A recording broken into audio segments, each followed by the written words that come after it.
Buenos días. En Coatepec, Veracruz, un hombre de 32 años fue detenido esta mañana tras caminar por la calle principal del municipio, repitiendo una frase que ha generado conmoción. Limpié mi vergüenza.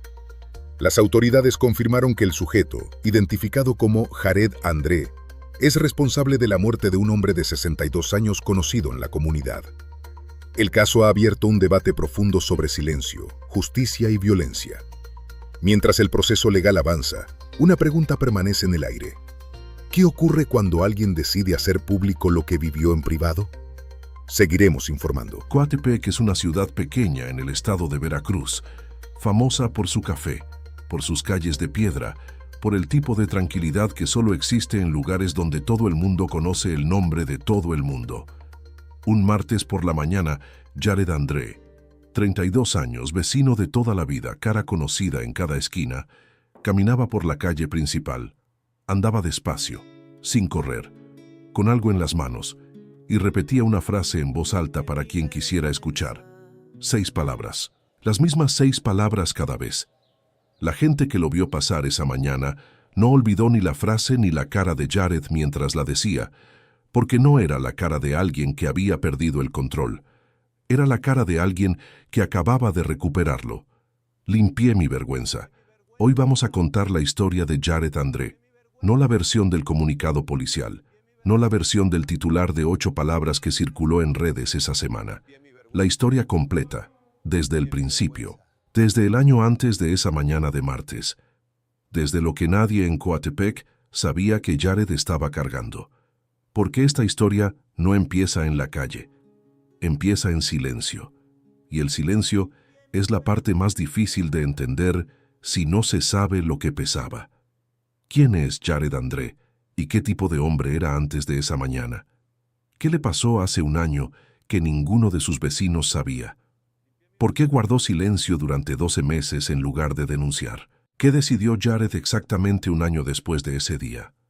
¿Por qué replicó el mismo método que usaron contra él? ¿Por qué no huyó? ¿Por qué salió caminando a la calle principal? ¿Qué significa limpiar la vergüenza para alguien que cargó un año con ella? ¿Y Jared André es una víctima, un asesino, o las dos cosas al mismo tiempo? Esta es la historia. Coatepec, Veracruz, caso real. Jared André nació en Coatepec en 1992, 32 años al momento de los hechos. Veracruzano de colonia popular, de las que tienen nombre de santo y una cancha de básquetbol en el centro que sirve de todo menos de cancha la mayoría del tiempo. Familia de trabajo. Padre que manejó camión de carga durante 20 años. Madre que tuvo un puesto de comida en el mercado municipal desde que Jared tenía 6 años hasta que los pies ya no aguantaron más. 2 hermanas mayores. Casa propia, chica, bien cuidada. El tipo de familia que no tiene mucho, pero tampoco debe nada, y eso en Coatepec vale más que cualquier cosa que el dinero pueda comprar. Jared creció sin llamar la atención. Eso no es insulto, es descripción. En ciudades pequeñas no llamar la atención es una forma de inteligencia. Es saber leer el ambiente, saber cuándo hablar y cuándo no. Saber que la vida tranquila se construye siendo exactamente lo que se espera que uno sea y nada más. Jared aprendió eso temprano. Terminó la secundaria. Hizo una carrera técnica en mantenimiento industrial. Consiguió trabajo en una empresa de servicios de la zona. Trabajo fijo, sueldo quincenal. Sin deudas grandes, sin problemas con nadie. Sus vecinos lo recordaban como el muchacho que saludaba al salir y al entrar, que ayudaba a su mamá con las bolsas del mercado, que no metía ruido, no tenía pareja estable en el momento de los hechos. Amigos del barrio, de los de toda la vida, de los que se conocen desde la primaria y se siguen viendo aunque ya no tengan tanto en común. Una vida ordinaria en el mejor sentido de la palabra, sin historia de violencia, sin ningún expediente en ninguna parte, sin nada que le dijera a alguien que lo conocía que ese hombre era capaz de lo que hizo esa mañana de martes. Eso es lo que hace que esta historia sea lo que es. No lo que Jared hizo, lo que Jared era antes de hacerlo. Y lo que tuvo que pasarle para que ese hombre específico, llegara a esa mañana caminando despacio por la calle principal de su ciudad, con algo en las manos y 6 palabras en la boca. Antes de entrar al año que cambió todo, hay que entender Coatepec, no como dato geográfico, como personaje. Porque Coatepec no es decorado en esta historia, es la razón de varias de las decisiones que Jared tomó. Y para entender esas decisiones, hay que sentir lo que se siente vivir en un lugar así. Coatepec tiene alrededor de 80,000 habitantes. Eso en papel parece grande.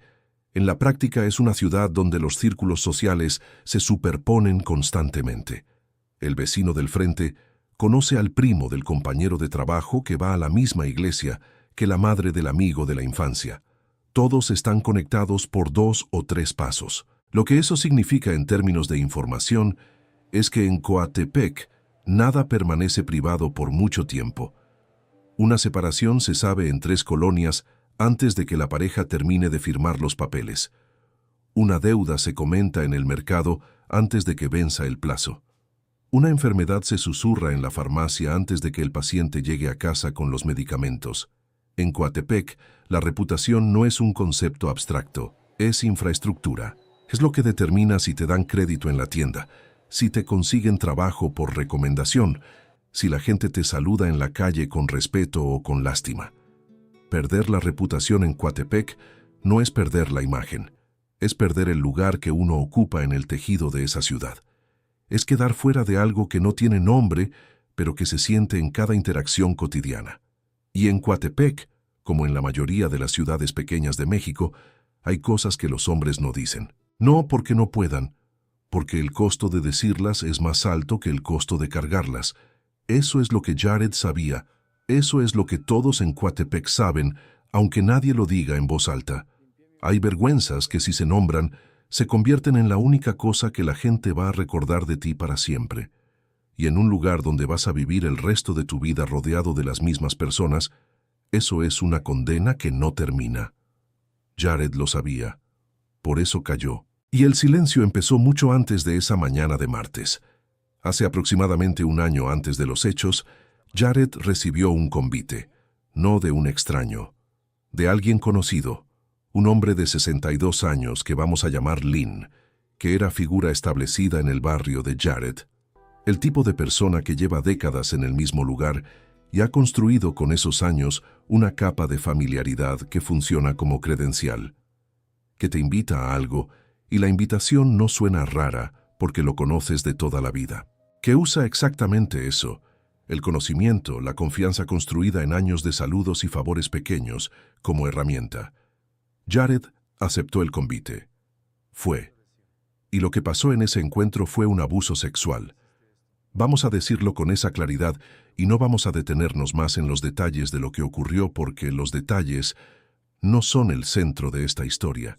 El centro es lo que pasó después, lo que Jared hizo con lo que le había pasado, lo que cargó, lo que no dijo, y cómo 12 meses de silencio pueden transformar a un hombre sin historial de violencia en el hombre que esa mañana caminaba por la calle principal de Coatepec.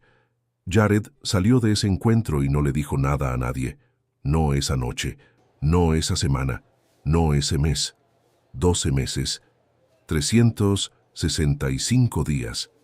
Cada uno de ellos vivido en la misma ciudad, en las mismas calles, entre las mismas personas, con la posibilidad de cruzarse con Lynn en cualquier esquina, con la certeza de que si hablaba, Coatepec iba a saber, y Coatepec iba a recordar. Hay una pregunta que mucha gente hace cuando escucha esta historia y que es importante responder con honestidad. ¿Por qué no denunció? La respuesta fácil es el miedo. La respuesta completa es más difícil y tiene que ver con algo que en español tiene una sola palabra y en la vida real pesa toneladas. Vergüenza. No la de haber hecho algo malo, la de haber sido hecho algo que en teoría no debería existir, que en la teoría de los libros y los comunicados oficiales ya superamos, pero que en la práctica, en ciudades reales, en familias reales, en barrios donde uno va a seguir viviendo después de que todo termine, sigue siendo tan real y tan pesada como siempre fue. Un hombre de 32 años en Coatepec que denuncia que fue abusado sexualmente por un hombre de 62 años del mismo barrio no recibe solo justicia, recibe una etiqueta, y esa etiqueta en un lugar donde la reputación es infraestructura no desaparece con el tiempo. Se queda, se convierte en el primer dato que viene a la mente de la gente cuando escucha su nombre, antes del trabajo, antes de la familia, antes de cualquier otra cosa. Y Jared lo sabía porque conocía Coatepec, porque había crecido ahí, porque había visto qué le pasa a la gente cuando su historia más vulnerable se convierte en el tema de conversación del mercado. El sistema también era parte del cálculo. Menos del 8% de los delitos sexuales denunciados en México en los últimos 5 años terminan en condena. Jared puede que no supiera ese número exacto, pero sabía lo que sabían todos, que denunciar no garantizaba nada, que el proceso era largo, invasivo, público, que él iba a quedar expuesto ante Coatepec mientras el proceso avanzaba, mientras se investigaba, mientras tal vez no pasaba nada. Y al final de ese proceso podía tener exactamente lo que tenía antes. Nada. Excepto que ahora toda la ciudad sabría. Entonces cayó. Y cargó. Lo que hace el silencio obligado en un cuerpo y en una mente no es tema de esta historia específica, sino de muchas historias. Pero hay algo que es importante nombrar aquí, porque es central para entender lo que vino después. El silencio no es pasivo. El silencio activo, el silencio que uno elige cada día, que uno mantiene con esfuerzo, que uno protege de cada conversación y cada mirada, consume energía. Es un trabajo que Jared hizo durante 12 meses, sin que nadie supiera que lo estaba haciendo, sin que nadie viera el costo, sin que nadie pudiera ayudar porque nadie sabía que había algo que cargar. En algún punto de esos 12 meses, no sabemos exactamente cuándo, si fue al tercer mes o al octavo o al 11º, Jared dejó de solo cargar y empezó a pensar en otra cosa. Empezó a hacer una pregunta diferente. No cómo sigo cargando esto, sino cómo dejo de cargarlo. Jared pasó 12 meses cargando algo que nadie en Coatepec sabía.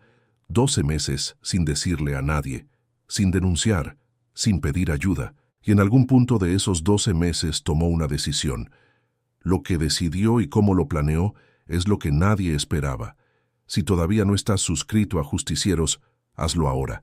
Toca la campanita, porque lo que viene cambia completamente cómo vas a entender esta historia. La decisión de Jared no fue impulsiva. Ese es el primer punto que hay que entender para entender todo lo que sigue. No fue una noche de rabia que salió de control. No fue un momento de quiebre emocional que lo llevó a actuar sin pensar. Fue una decisión calculada, tomada en algún momento de esos 12 meses, y ejecutada con una precisión que solo es posible cuando alguien ha tenido mucho tiempo para pensar. Jared planeó, en silencio, con el mismo silencio que había estado usando para cargar, solo que ahora ese silencio tenía dirección, tenía propósito, tenía un punto final. Lo que planeó no era solo matar a Lynn. Eso sería lo simple, lo fácil, lo que cualquier historia de venganza haría. Jared planeó algo más específico, algo que cuando se entiende completo cambia la naturaleza de todo lo que pasó. Jared planeó replicar exactamente lo que Lynn le había hecho a él. Tómense un momento para entender eso completamente. No es rabia, no es impulsividad, es arquitectura psicológica. Durante 12 meses, Jared pensó en lo que había vivido en ese encuentro, en los mecanismos exactos que Lynn había usado, el convite, el contexto de confianza, la familiaridad construida en años que fue usada como herramienta, la situación en la que Jared había creído estar en un lugar seguro con alguien conocido y de repente ya no estaba en ningún lugar seguro. Jared pensó en eso, lo analizó, lo desarmó y decidió que Lynn iba a sentir exactamente lo mismo. El convite vino de Jared esta vez, con la misma familiaridad, con el mismo contexto de confianza que Lynn había construido en décadas y que Jared conocía perfectamente porque había vivido en el mismo barrio toda su vida. La invitación no sonó rara porque Lynn conocía a Jared desde que Jared era niño, porque en Coatepec uno no desconfía del vecino de toda la vida, porque eso es exactamente lo que Lynn había aprovechado un año antes, y eso es exactamente lo que Jared aprovechó ahora. El espejo no fue accidental. Fue la parte más calculada de todo el plan. Hasta el minuto en que eso se entiende, esta parece una historia de venganza. Un hombre abusado que mata a quien lo abusó. Moralmente complejo pero narrativamente familiar. Cuando se entiende que Jared no solo buscó la muerte de Lynn, sino replicar los mecanismos exactos del abuso que sufrió, que hizo que Lynn sintiera, aunque sea por unos momentos, exactamente lo que Jared había sentido. La historia se convierte en otra cosa. No es rabia, es precisión. Y precisión después de 12 meses de silencio es la cosa más perturbadora que existe. Porque implica que durante esos 12 meses, mientras Jared seguía saludando al salir y entrando a trabajar y ayudando a su mamá con las bolsas, en algún lugar adentro estaba construyendo algo, ladrillo por ladrillo, en silencio. Lo que Jared hizo con Lynn ocurrió en privado. No vamos a detallar lo que pasó en ese encuentro, porque los detalles no agregan nada a la comprensión de esta historia y sí pueden quitar mucho al peso de lo que importa. Lo que importa es el resultado y lo que vino inmediatamente después. Lynn murió. Y entonces Jared salió. No huyó, no se escondió, no llamó a nadie. No buscó cómo desaparecer o cómo crear distancia entre él y lo que había pasado. Salió. A la calle principal de Coatepec, con lo que tenía en las manos, caminando despacio, sin correr, mirando a quien lo miraba, y repitiendo la frase, «Limpié mi vergüenza». La lectura inmediata cuando la gente lo vio esa mañana fue que había perdido el control, que había entrado en algún tipo de colapso psicológico, que estaba en un estado disociativo, que el peso de lo que acababa de hacer lo había quebrado de una manera que lo desconectó de la realidad. Esa lectura es comprensible. Es la lectura que cualquier persona que lo vio pasar haría en ese momento. Pero no fue eso. Jared salió a la calle porque la venganza no había terminado con la muerte de Lynn. La venganza tenía un segundo acto, y ese segundo acto era necesario. Tan necesario como el primero, quizás más. El abuso que Jared sufrió había ocurrido en privado, en un lugar cerrado, entre dos personas, con el silencio de Coatepec garantizado, no por acuerdo explícito, sino por todo lo que esa ciudad significa para un hombre que va a seguir viviendo en ella. Lynn había actuado en privado, porque en privado era invulnerable, porque en privado, si Jared alguna vez hablaba, era su palabra contra la de Lynn, contra décadas de reputación construida, contra la familiaridad que Coatepec le había dado a ese hombre durante 62 años de presencia en el mismo lugar. Jared entendió eso y decidió que la respuesta no podía ocurrir solo en privado. La respuesta tenía que ser pública, tenía que ocurrir exactamente donde Lynn había sido invulnerable, en las calles de Coatepec, frente a todos los que conocían a Lynn, frente a todos los que durante un año no habían sabido nada. La frase no era un desvarío, era un comunicado, para la ciudad, para cada persona que lo vio pasar esa mañana, para cada vecino que había saludado a Lynn durante décadas, sin saber lo que ese hombre era capaz de hacer. Limpié mi vergüenza. No lo dijo para la policía, no lo dijo para el expediente, lo dijo para Coatepec, porque Coatepec era el único tribunal que Jared tenía, el único espacio donde la historia podía volverse pública de una manera que ningún proceso judicial, con su lentitud y su opacidad y sus probabilidades de 8%, le habría dado nunca. La Rúa era el único tribunal que Jared conocía. Jared fue detenido esa mañana. No opuso resistencia. Repitió la frase una última vez cuando la policía llegó y le preguntó por qué había hecho lo que había hecho. La misma voz de siempre, la misma calma de siempre. Limpié mi vergüenza. Y el sistema que no lo protegió hace un año, ese mismo sistema, va a ser el que ahora lo juzgue. Dale like si esta historia te impactó. Suscríbete a Justicieros si todavía no lo has hecho. Y quédate hasta el final. Porque la última pregunta de este episodio es la más difícil que hemos hecho en el canal. Jared André fue procesado por el sistema de justicia del estado de Veracruz. el mismo sistema que tiene una delegación a pocos kilómetros de donde vivía, el mismo sistema al que Jared podría haber ido hace un año, el mismo sistema que tiene formularios y protocolos y personal capacitado para recibir denuncias de delitos sexuales. El mismo sistema que en los últimos 5 años ha condenado a menos del 8% de los denunciados por ese tipo de delitos en México. El proceso fue lo que los procesos son: técnico, formal, con los tiempos del derecho y el lenguaje del derecho y la lógica del derecho. Jared tenía un abogado. Hubo audiencias, hubo peritajes, hubo declaraciones, y al final hubo una sentencia, porque para eso el sistema funciona muy bien, para juzgar lo que ya ocurrió, para asignar culpabilidad a lo que ya no tiene remedio, para poner un número de años a algo que ya pasó.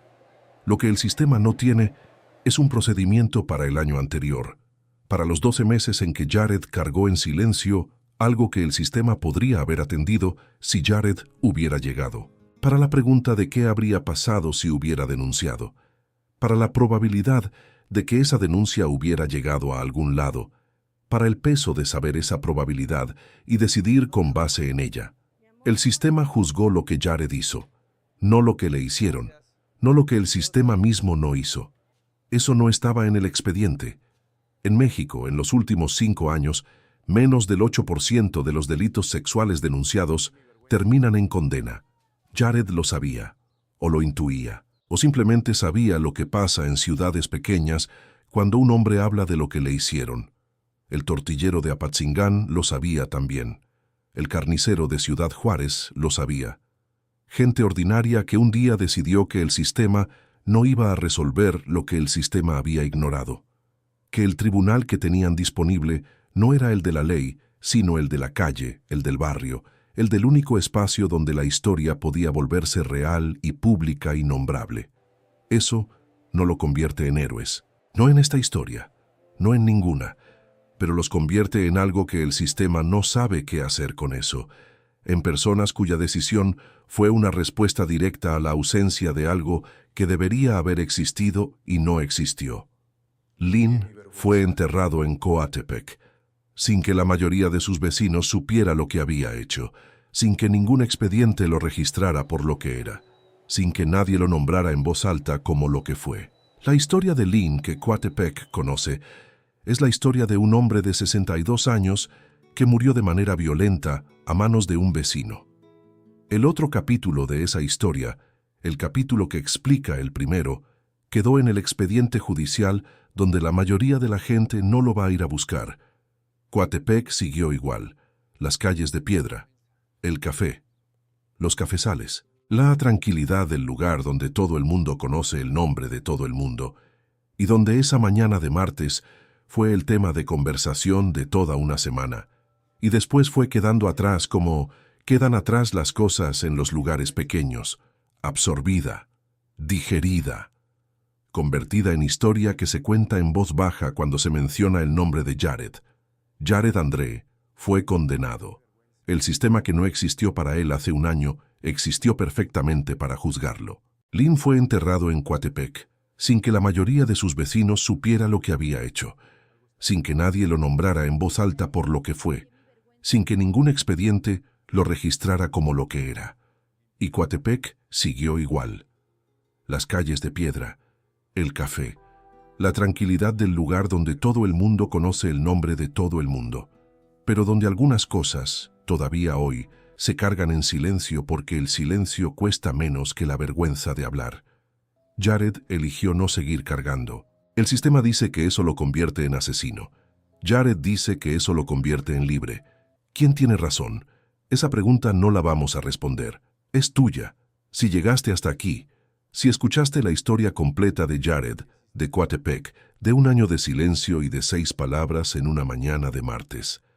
Dale like a este video, suscríbete a Justicieros si todavía no lo has hecho, activa la campanita y comenta una sola cosa.